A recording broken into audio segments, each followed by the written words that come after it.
Gente, fico tão feliz de vir aqui, eu adoro essa casa. Eu fico toda vez super, assim, ansiosa, feliz de estar aqui com vocês. Eu vejo tanto trabalho bonito sendo feito. E esse estudo, ele foi um estudo tão tocante para mim, que eu não sei nem se eu não vou chorar quando eu falar com vocês aqui, porque eu fiquei muito emocionada. Eu agradeço muito a chance de estar aqui com vocês, dividindo um pouco do que eu aprendi. Por isso que eu gosto de falar que é uma palestra, é um estudo. Talvez vocês saibam mais do que eu, mas o que vale, eu acho que aqui é a comunhão nossa, né? A nossa vontade de melhorar, de crescer. E para vocês terem uma ideia, eu vou falar algumas histórias hoje. Ai, tô adorando que eu posso mexer a mão aqui. Porque eu sou neta filha de italiano, né? Então é difícil controlar as mãos. Mas eu fui criada, minha mãe era católica, meu pai era evangélico, de uma igreja muito ortodoxa do Brasil, quando se fala os crentes, né, que não podem cortar os cabelos, né, as mulheres usam saias. E eu ficava muito apaixonada nos cultos da igreja do meu pai, porque eu via muita fé, né? Embora meus pais eram separados, quando eu estava com meu pai, eu ia para a igreja evangélica, e quando eu ia para minha mãe, eu ia nos bailes de carnaval. Então era assim bem interessante as experiências, né? E aí, quando eu ia na igreja evangélica, eu sentia uma presença muito grande de Deus, uma força muito grande. E eu era muito pequena, eu falava, nossa, isso é mediunidade. Essa mensagem que essa pessoa está dizendo é mediunidade. Alguma eu não falava mediunidade, porque eu estava aprendendo ainda, né? Eu conheci o espiritismo muito criança e me interessei. Mas eu olhava para aquelas pessoas e falava assim, nossa, que interessante, né? É uma mensagem espiritual. Mas o que eu achava bonito é que existia uma proximidade de Deus muito grande. E um dia eu cheguei para o meu tio-avô, que ele é principal regente das orquestras dessa igreja no Brasil, né, que é uma igreja mundial, e ele é o homem, o senhor maior das orquestras, né, musicais. Um cristão assim, inacreditável, muito bonito. Eu falei, ô tio, que ele era meu tio, eu falei, o que é Deus? E ele falou assim para mim, tudo. Deus é tudo. E eu lembro do rosto dele, do sol, assim, no rosto dele, e eu falei, nossa, Deus é tudo. Aí ele falou, menina Bianca, Deus está em tudo. Eu falei, nossa, Deus está em tudo. E depois, mais tarde, lá para os meus 10, 11 anos, eu comecei a ler, eu gostava muito de ler, e eu comecei a ler o Livro dos Espíritos. E porque minha mãe ganhou de uma amiga que tinha perdido uma filha, aquelas histórias, e eu fui ler o Livro dos Espíritos. Então eu li que Deus, como vocês estão vendo aqui, é a inteligência suprema, causa primária de todas as coisas. Só aí a gente já teria uns 3 dias de palestra, né, na inteligência suprema. E é tão engraçado que a gente acha que a gente é mais inteligente que Deus, né? E muitas vezes a gente trata Deus como se fosse um concierge. Né? Quando você vai no hotel e fala assim, por favor, eu quero uma pasta de dente, eu esqueci, você tem por aí um secador de cabelo, também esqueci, não trouxe na mala. E às vezes a gente trata essa relação de Deus como se fosse um concierge. Então, os atributos da divindade, né, como o Livro dos Espíritos vai dizer, é que onde você vai encontrar Deus é em absolutamente tudo. Que foi quando o meu tio estava completamente correto. Então, se você nega a existência de Deus, é como se você negasse a causa de todas as coisas. Não há efeito sem causa. Então, uma vez com um professor muito inteligente de filosofia. Ele estava me supervisionando num trabalho e ele era filho do Florestan Fernandes no Brasil, inteligentíssimo. E ele dizia assim, Deus é uma invenção. E aí eu comecei a me irritar, porque eu sou muito evoluída. Ele começou a me dar um nervoso, comecei a falar, meu Deus do céu, o que ele está falando isso? Mas eu disse assim, então como é que você explica os efeitos sem a causa? E aí teve um silêncio. Eu falei, eu acho que está faltando muito amor no seu coração, né? Que ele estava bravo. E eu também. Mas a vida, né? Ela nos mostra que Deus é a causa de todas as coisas. E eu fico muito assim impressionada quando eu olho um inseto, ou eu olho um peixe muito raro, ou eu olho um átomo, onde eu vejo a osmose de duas células, né? Onde eu percebo o vento, quando eu olho os pássaros, quando eu vejo as borboletas que aparecem do nada no nosso caminho, né? Quando eu respiro, quando eu escutei o coração da minha filha dentro da minha barriga, né? Essas coisas são a demonstração de que Deus está ali, né? Quando você pega as cores de um pavão, a pena de um pavão, eu vivi em fazenda simples, e às vezes eu pegava a pena dos bichos e ficava olhando para compreender como é que Deus podia ter feito a pena daquela galinha, né? Como é que era tudo tão perfeito, né? Tudo tão absurdamente maravilhoso. E aí, né, eu queria fazer um estudo onde a gente conversasse mais sobre como se processa a nossa relação com Deus. Eu acho que nós espíritas, nós estamos tão acostumados a falar dos benfeitores, dos espíritos amigos, que eles não se ofendam com o que eu vou falar aqui, mas nós temos também a tendência de nos distanciarmos dessa imagem de Deus, né? De quem é Deus para nós. Talvez por sabemos que somos tão imperfeitos, talvez e muitas vezes inconscientemente criamos uma distância que não existe do Criador, né? Então como é que a vida, como é que Deus se faz presente na nossa vida? As suas mãos, né? Que desenham as penas, as borboletas, né? Você já viu carpa, gente? Carpa, eu fico às vezes impressionada quando eu vejo aqueles peixes, às vezes eles têm uns coloridos assim diferentes, né? Como é que essa mão de Deus está em tudo, né? Como é que ela trabalha na nossa vida, né? De uma forma tão perfeita. E por que nós muitas vezes nos sentimos órfãos de Deus? Uma vez, muito jovem, eu estava numa situação muito difícil financeiramente, eu devia meu carro, a minha faculdade, e eu estava muito preocupada, e eu disse, eu quero uma resposta de Deus. E aí eu fiz uma oração e abri a Bíblia e veio assim, Jesué, aquelas conversas que você não entende nada, né? Fala aquele assunto. E eu falei, não, eu quero uma resposta. Eu estava em prantos, né? E eu abri de novo e veio a resposta do Senhor. E é inexplicável, porque era a resposta que eu precisava. E quantas vezes você abre o evangelho na sua casa e é justamente o tópico que você tinha no seu coração, que você mal aceitava e que vem assim de bandeja para que você aprenda, para que você saiba, né? Então, quando eu comecei a estudar sobre esse assunto, obviamente eu fui ouvir o Arthur Valadares, né? Muita gente muito instruída, o Divaldo Franco. E aí eu comecei a perceber que nós temos, muito de nós, às vezes, uma visão meio matemática de Deus. Como se Deus fosse simplesmente esse computador que avalia situações de uma forma perfeita e que nos oferece aquela situação para o nosso progresso, nada mais. Ou um Deus, muitas vezes, de justiça, que eu aprendi na igreja do meu pai, que até muitas vezes punia. Não estou criticando essa religião, estou querendo dizer assim, existem muitas vezes esse Deus que vai punir. Você vai fazer algo e vai acontecer algo de ruim com você porque você precisa aprender, mas um Deus muito distante, né?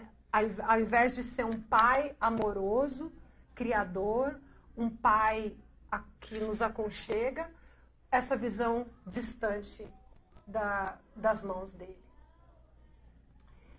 E aí, Jesus, né, existe um estudo do Arthur Valladares que fala que Jesus até chamava Deus de Abba. Não sei se já ouviram dizer sobre isso. Que Abba nada mais é do que papai, de paizinho, né? De um relacionamento íntimo, de um relacionamento próximo, de uma intimidade não só patriarcal e distante, mas um pai que acolhe, que ama, que é eterno, que cuida, que sabe, que vê tudo, né? Então, a gente deveria prestar atenção que não é só uma inteligência que raciocina e que não ama e que não sente. Porque eu acho que a gente fala muito do amor de Deus, mas a gente para muito pouco para prestar atenção nele. Ontem mesmo eu tive uma situação muito difícil e eu atendi um telefonema de uma pessoa que estava me agredindo por N razões. Aquilo foi muito dolorido. E meu olho começou a lacrimejar, porque eu estava ouvindo aquilo de uma pessoa que eu amo muito. Não era o meu marido, mas era uma pessoa próxima. E do nada eu estava ali e uma pessoa veio e me abraçou, uma amiga, uma pessoa que estava fazendo um trabalho para mim, ela chegou e me abraçou, com o olho cheio de lágrimas. E ela disse assim, eu tive tanta vontade de te abraçar. E eu olhei para ela e eu estava com a pessoa no telefone. E ela viu que eu estava chorando, foi um momento muito emocionante. Ela falou, eu pedi para que Deus me usasse hoje, porque ela é de uma outra religião. E eu totalmente acreditei, porque realmente ela foi usada. E nós nos abraçamos e foi muito emocionante. Um segundo ali daquele momento, eu senti que aquele abraço era um abraço que eu precisava. E essa história acontece com a gente a todo instante. Nós somos abraçados, nós somos amparados, né? Deus usa as pessoas, as circunstâncias, para nos mostrar que Ele está ali. E a gente, por razões que a gente ainda não desenvolveu, por virtudes que ainda não conhecemos em nós, somos incapazes de sentir esse Abba, né? Esse Deus que o meu tio me mostrou que estava em tudo.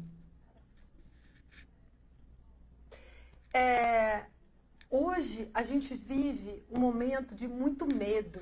As pessoas têm muito medo. Eu tenho medo da crise americana que vai chegar, vai faltar emprego. Eu tenho medo dos meus papéis não saírem. Eu tenho medo de ser traído. Eu tenho medo de que meu filho fique doente. Eu tenho medo dos meus remédios, dos meus médicos. A gente vive com medo. Uma vez eu conheci uma senhora que ela estava, a casa dela abrigava 70 pessoas naquela época. Hoje é muito mais, um projeto maravilhoso, mas naquele momento eram umas 70 crianças que ela dava aula de reforço na comunidade do Capão Redondo. E ela disse assim para mim, você está com medo. E medo é falta de fé. A gente esquece que nós estamos mergulhados em Deus a todo instante. E a gente coloca um Deus no altar e não tira de jeito nenhum. Né? Eu mesma, várias vezes entrei numa igreja católica e fui olhar as imagens para ver o que eu sentia. Porque eu estava aprendendo. Né? Eu estava aprendendo a ter uma relação íntima com Deus, né? Através das pessoas. Que esse é o nosso grande objetivo. Então, o nosso Criador, ele atua, ele participa da vida das criaturas, né? Ele dá, e para essa participação, para esse envolvimento, a gente chama de providência divina.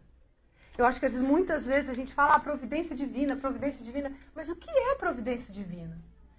É o zelo de Deus por nós. É esse aconchego que nada no planeta Terra vai te dar. Nem milhões, nem a Mega Sena, nem a megalomania, nem a raspadinha, nem a mulher mais linda do mundo, nem o homem mais lindo do mundo, nem o emprego mais perfeito vai te dar esse conforto. Parece muito simples, Mas você viver isso todos os dias é o nosso grande desafio. O nosso desafio é viver a vontade do Pai dentro de nós. E abdicar da nossa para viver a dele. Como Jesus fazia, né? Então a providência é a solicitude, olha que palavra linda. É a solicitude de Deus, né, com as suas criaturas. Ele está em toda parte, ele vê tudo, sente tudo, até as menores coisas, tudo está conectado a Deus. E aí eu vi essa frase do Emmanuel que eu achei muito linda. O amor, olha isso, o amor é o laço de luz eterna que une todos os mundos e todos os seres da imensidade. Sem ele, a própria criação infinita não teria razão de ser. Então, a luz do amor de Deus nos une eternamente. Porque Deus é a expressão suprema desse amor. Deus também é a misericórdia, né? A misericórdia infinita. Uma vez na minha casa, eu tive a oportunidade de receber um padre, ele estava aconselhando a minha família. Era um momento difícil, nós estávamos perdendo eu estava perdendo minha cunhada, meu marido estava sem emprego, frio no Canadá, muito difícil. Vocês percebem que eu falo tudo da minha vida sem problema nenhum, né? Não tem problema mesmo. E ele disse assim, Bianca, jamais teremos como um dia retribuir a misericórdia divina. Não tem. Não tem como. Deus sempre ama mais. Né? Por mais perfeitos que um dia nós vamos ser, Deus vai sempre amar mais. Ele nos ampara e Ele nos inspira. Esse relacionamento distante, ele é tão perfeito que ele espera o acordar das criaturas. Né? Ele não faz exigências para que você venha a Ele. Ele espera o seu livre-arbítrio, o seu momento. Muito bonito. E aí, Jeremias na Bíblia diz, eu acho isso muito bonito, se me buscarem de todo o coração, me encontrarão. Serei encontrado por vocês, diz o Senhor. Em tudo. Em tudo. Né? Deus é quem busca os seus filhos, né? Em Lucas 15, que ele vai até o filho pródigo, que está voltando. Quantos de nós voltamos para Deus? Eu me lembro um momento no Rio de Janeiro, era uma missa carismática. Você já vê que eu já fui para tudo quanto é canto. E estava lotado. Devia ter eu não sei, gente, no mínimo umas 200 pessoas. E eu nunca tinha assistido uma missa carismática, é muito envolvente, é muito fervorosa, tem muito carinho, muita vibração. E a conversa era justamente essa. O filho pródigo, que estava voltando para casa. A gente sai do caminho de Deus.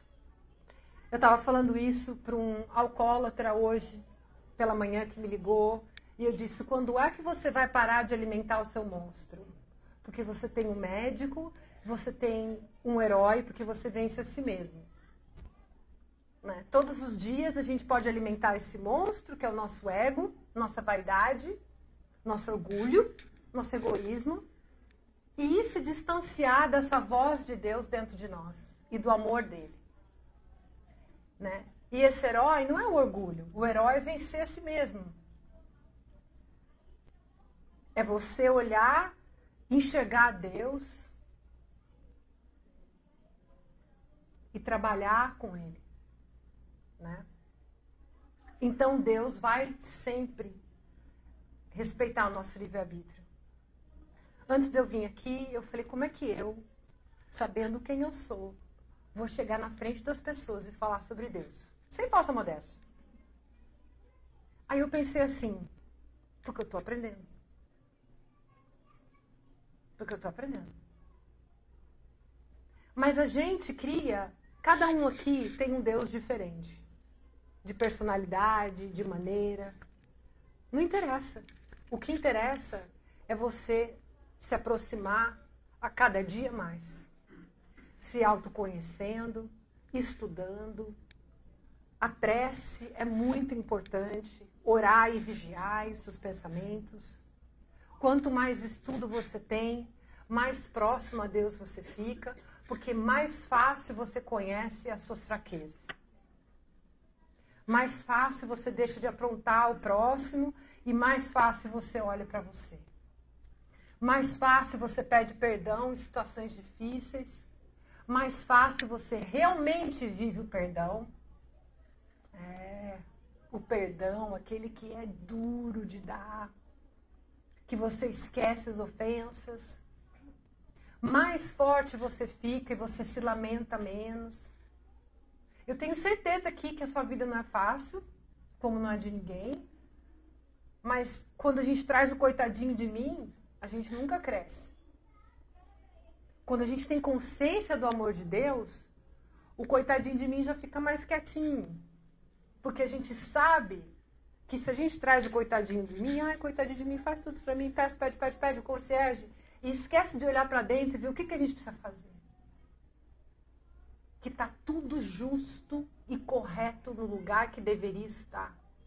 A sua dor, a minha dor,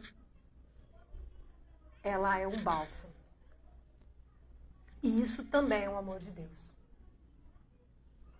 Isso também, você já deu várias caminhadas. Você, para chegar aqui, você já passou por muita coisa. Para estar sentado sexta-feira aqui, ouvindo o que eu estou falando, é porque você já passou também muita coisa. O remédio é ruim, mas o doente precisa. Assim que o André Luiz fala.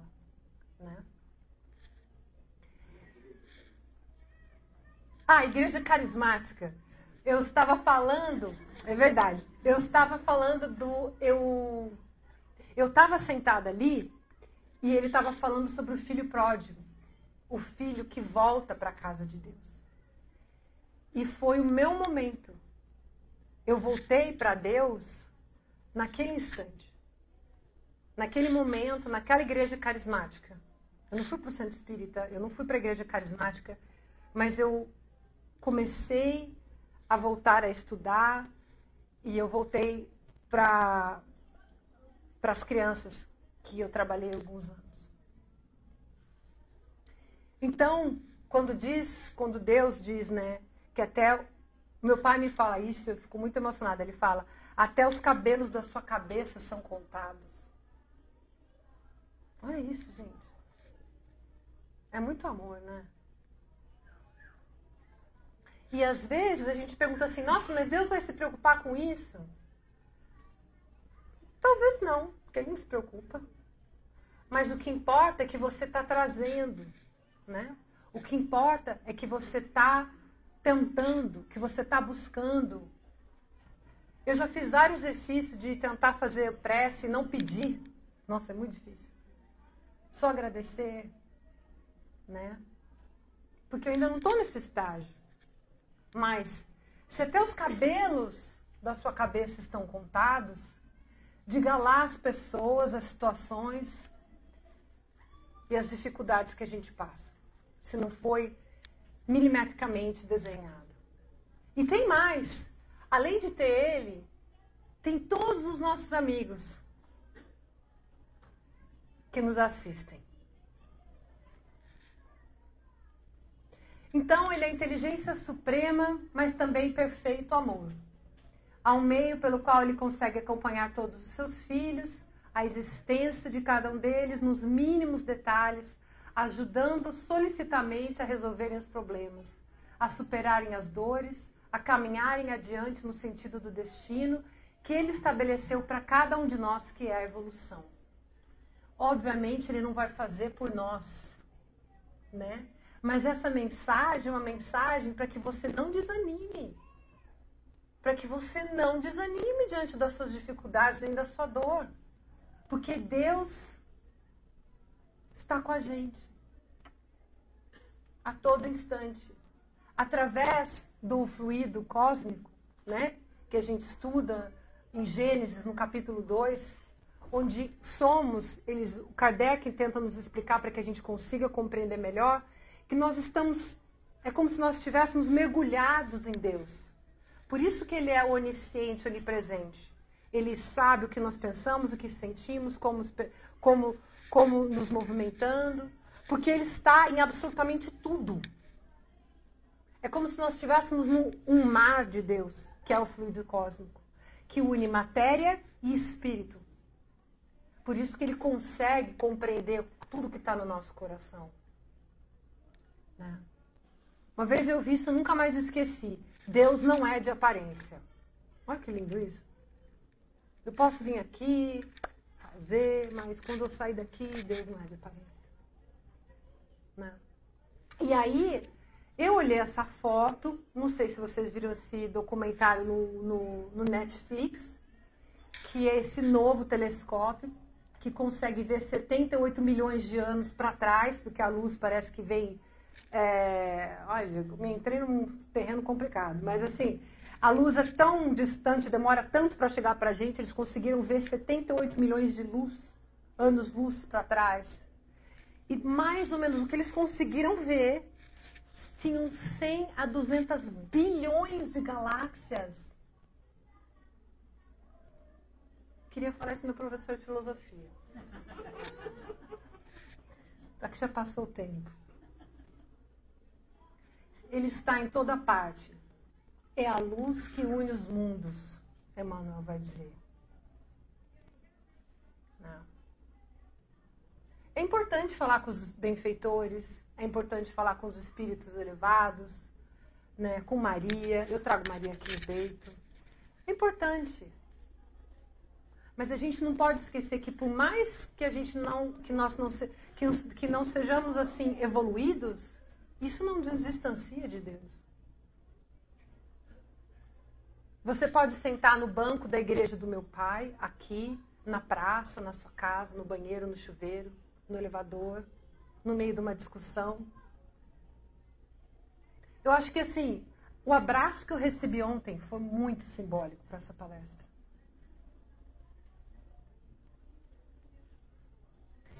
Então, como é que a gente desenvolve, se Deus está em tudo, se temos que estreitar esse relacionamento? Como é que a gente desenvolve esse relacionamento da providência, nós com os caminhos que Deus nos oferece? Obviamente que nós temos o nosso livre-arbítrio. Dá para ouvir? Certinho. Naturalmente nós temos o nosso livre-arbítrio, nós não somos marionetes onde Deus cria tudo e fica lá assistindo, como comendo pipoca, vendo a nossa vida, né? É muito mais do que isso, né? Tem toda uma legião de espíritos trabalhando na obra de Deus, são 200 bilhões de galáxias que a gente conseguiu ver. Imagina quanto trabalho que tem. Eu falei pro meu pai, quando a última vez que ele veio para cá, eu falei, vem cá, você acha que vai morrer, vai aposentar? Ele falou assim, não, mas como é que é esse céu então? A gente tem muito trabalho. Mas como é que aqui na vida a gente trabalha a favor dessa providência de Deus? Se ela está em tudo, como é que ela atua? Senão é só ficar quieto. Deixa rolar. Não, não é assim. A providência de Deus atua através de você. Você pode ser a conversa que uma pessoa precisa. Você pode ser a paciência que alguém não tem. Você pode ser o abraço que alguém precisa. Você pode ser o silêncio necessário, a oração, né? O amor que faltou. Talvez você não tivesse sido amor dos seus pais, mas hoje você dá para os seus filhos. Você encaminha as pessoas. A providência precisa de nós.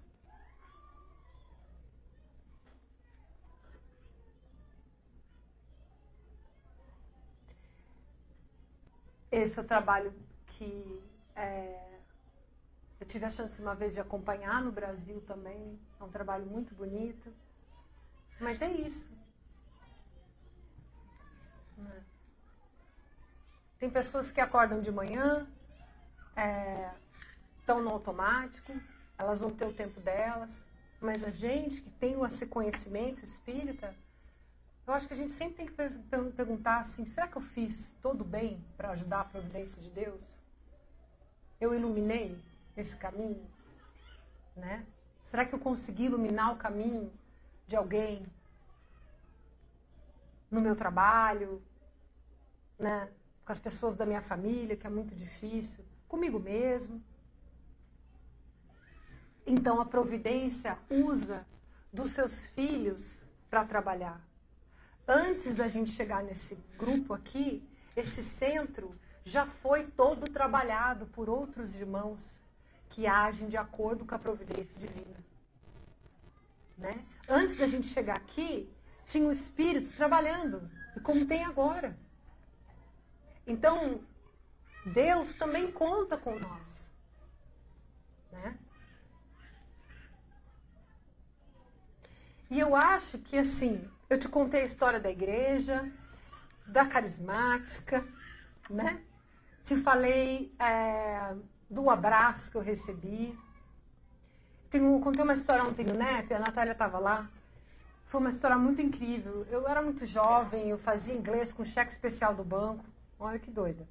Mas eu tinha que fazer com cheque especial do banco, uma dureza danada. E a gente estava nesse projeto na comunidade do Capão Redondo, e já fazia 2 semanas que as crianças estavam comendo arroz com beterraba, eu não tinha dinheiro, ela não tinha dinheiro, ninguém tinha dinheiro, e eu cheguei e falei, eu estou muito angustiada, eu não quero mais arroz com beterraba, eu estava agoniada. E ela olhou para mim, um ser muito espiritualizado, e falou assim para mim, Bianca, isso não é problema nosso. Então eu olhei assim e falei, oxa, isso não é problema nosso. Deus sabe. E ela saiu. 20 minutos depois, chegou uma perua Kombi com carne. Carne para sei lá eu quanto tempo. Se você parar e for embora daqui hoje, à noite, eu te convido a fazer um exercício, se você lembrar de mim. Você pensa todas as vezes na sua vida que você viu e sentiu a mão da providência divina ou de Deus na sua vida. E eu nem estou falando de você te livrar de um acidente. Eu estou te falando de coisas mais simples. Se você parar para pensar, essa semana mesmo, você vai encontrar um monte de coisa. Um monte.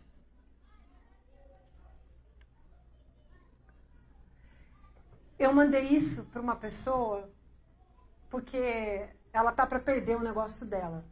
E eu queria achar uma frase que desse uma ajuda. E aí você viu aqui também.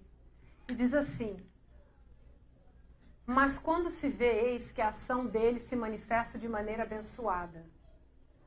Isso é Arthur Valadares. Ele diz: nós não temos senão agradecer quando olhamos para trás, porque ao longo de toda a jornada, nós vamos vendo e percebendo que Deus arquitetou pessoas e experiências através de suas leis também para ajudar o nosso progresso.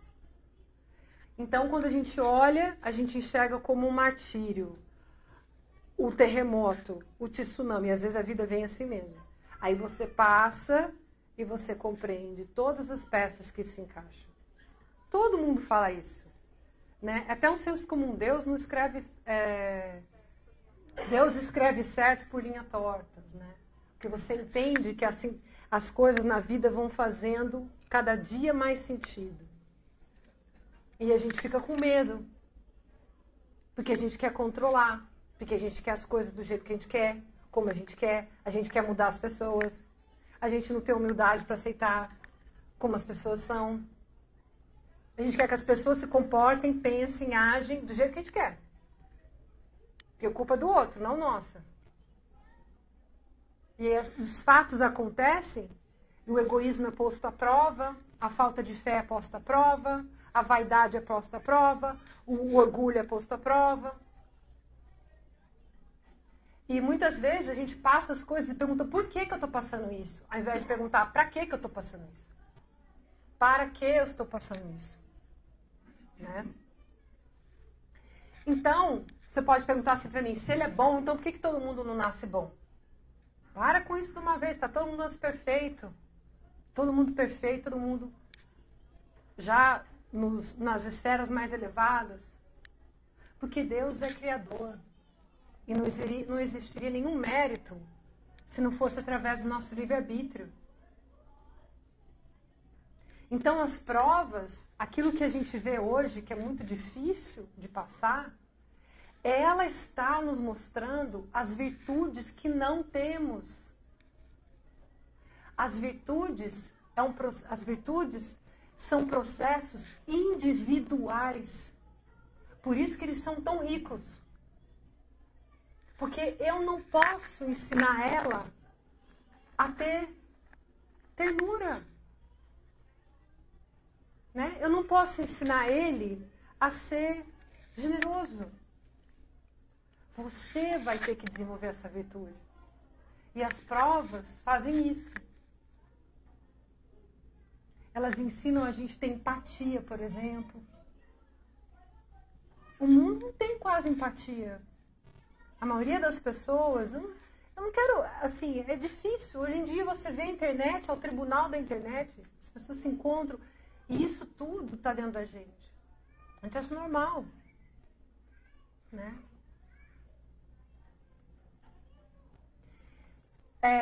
Essa parte da Bíblia é muito bonita, porque ela fala sobre os lírios, né? Os lírios do campo. Olhem os lírios do campo que não trabalham nem tecem. E contudo, nem Salomão em toda a sua glória se vestiu tão bem como eles. E se Deus veste a erva do campo, que hoje é viçosa e amanhã é lançada no fogo, não acham que vos dará também o necessário, almas tão pouca fé? Né? Se você parar para pensar,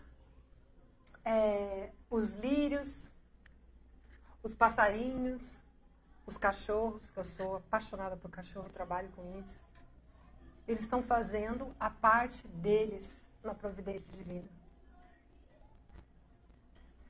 Talvez os lírios, talvez o lírio, o trabalho deles é ser bonito, perfumar, trazer abelha. Todo mundo está incumbido na providência divina para fazer algo. Floresça onde Deus te colocar. Né? A gente tem que florescer onde Deus nos coloca. Você não vai ser o Chico Xavier amanhã. Né? Nem o Divaldo, né? Nem o Arthur, nem o Haroldo. Mas você vai ser você. E você tem condições de fazer. Você tem o herói, o monstro e o médico. Lembra-se que o herói não é aquele herói do orgulho, é o herói daquele que vence a si mesmo. E a primeira coisa a vencer é o orgulho. Então, dentro da providência de Deus, quanto mais você ora, quanto mais você orar e vigia, quanto mais você estuda, quanto mais você se conhece, mais você percebe a Deus. Né? Então, a providência espera de nós a cooperação, a nossa parte, o nosso trabalho, esforço no patamar que estamos. No nosso patamar tem como fazer. No NEP a gente discute muito isso, porque às vezes a tendência nossa como espírita é falar assim, mas eu não estou lá ainda, né? Aquela falsa modéstia. Eu não estou lá ainda, eu preciso me desenvolver. A gente tem muita coisa para fazer hoje. Não tem tempo a perder, não. Não tem tempo a perder. Né? Um dia de cada vez. Se você começar um pouquinho no caminho do bem, um pouquinho pensando um pouquinho mais, sai um pouco da zona de conforto. Essa semana, quando eu falei para vocês que eu recebi um abraço dessa mulher pelas costas, que ela chegou chorando, eu estava fazendo uma coisa extremamente difícil para combater o meu orgulho. Eu não sei se eu venci, acho que não, mas eu estou tentando. Né? Estou tentando. Aí nós temos essas palavras sábias de Emmanuel. Seja onde for. queria muito falar isso essa noite, eu não sei se é para quem. Mas ele diz assim, seja onde for, recorda que Deus está sempre em nós e agindo por nós. Para assegurar-nos quanto a isso, basta-nos a prática da oração, mesmo ligeira e inarticulada, que desenvolverá em nós outros a convicção da presença divina. Em todas as faixas da existência, certamente a prece não se fará seguida de demonstrações espetaculares. Não precisa de show. Não precisa de palavras lindas. Nossa, como esse espírito evoluído. Fala do coração, né? Com a verdade. Nem de transformações externas imprevistas. Deus não é de aparência. Pensa, todavia, no amparo de Deus em todos os episódios da estrada. Senti-lo-ás contigo no silêncio do seu coração.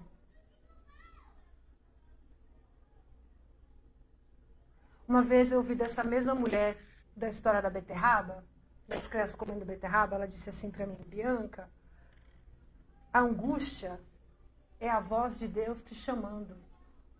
A angústia é o amor represado no peito.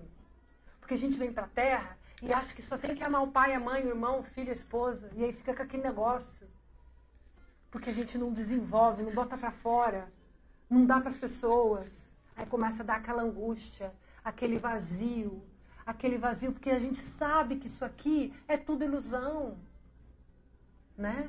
A gente tem consciência disso. A gente fala que sabe. Aí a gente tenta se entrar na ilusão de novo. Seja qual for a dificuldade que você esteja, que te vejas, ou a provação que experimentes, recordas que Deus está contigo e nada te faltará. Nunca faltou e nunca faltará. Nos domínios do socorro e da bênção, para que atravessasse todos os túneis de tribulação e de sombra ao encontro da paz e o caminho da luz. Somos muito amados. Nós somos muito amados. Se existe uma coisa que eu quero que você se lembre quando você sair daqui, é desse amor.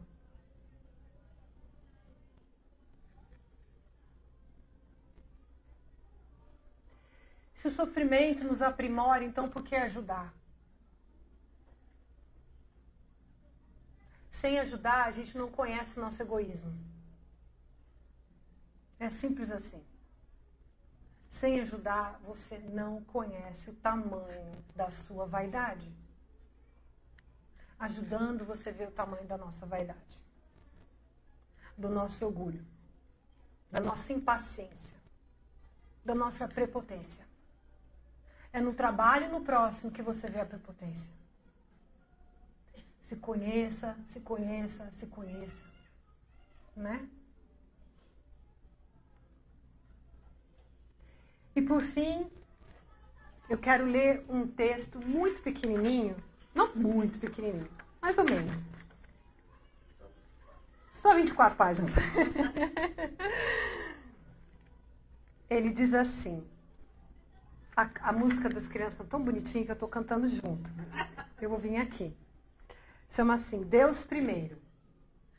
Quero que você escute com muita atenção, hein? Caminharás muitas vezes no mundo. Eu vou chorar. Já vou avisar. Do quê?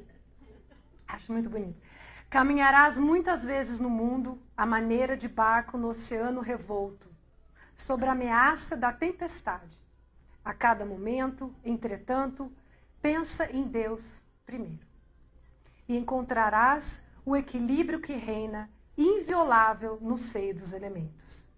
Se a natureza parece descer a desordem, prenunciado catástrofe, não permitas que a tua palavra se converta em agente da morte.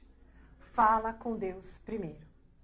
Antes das destruições que hoje atribulam a humanidade, outras destruições ocorreram ontem, mas Deus plantou, em silêncio, novas cidades e novos campos, onde a ventania da transformação instalara o deserto.